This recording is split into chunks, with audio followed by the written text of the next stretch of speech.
Rationale is to ensure that companies do not hold the blocks for speculative reasons.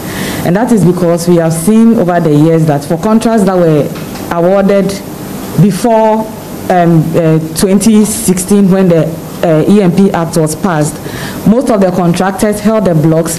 There are requirements for the contractors to explore within a certain period. In our laws, it is a maximum of 7 years. And the exploration phase is also divided into 3 sub-phases. We observed that most of the companies held the blocks without doing much work, and nothing happened to them. The main problem is that we saw blocks laying fallow.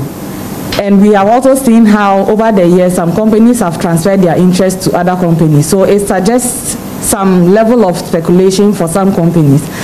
With this contract monitor, we are able to highlight those companies that are not working and report that to the Petroleum Commission, which is the entity that must regulate the sector and ensure that they are working anyway. We believe in collaborative efforts of the citizenry, and it is part of our theory of change. We believe that when citizens have enough information and knowledge about what is happening in the extractive sector, they are likely to, with that knowledge, demand for the accountability that is required to ensure good governance of the sector. Now, the platform, by empowering citizens, will enable people to begin to ask questions. The reason you are here is not for the fancy of it. As you have seen it, we believe in your power to carry information elsewhere. Now, as you carry the information to the public and they visit the platform and they know the progress of the petroleum contracts that we have in this country, people become informed. Those who have ability to engage will engage.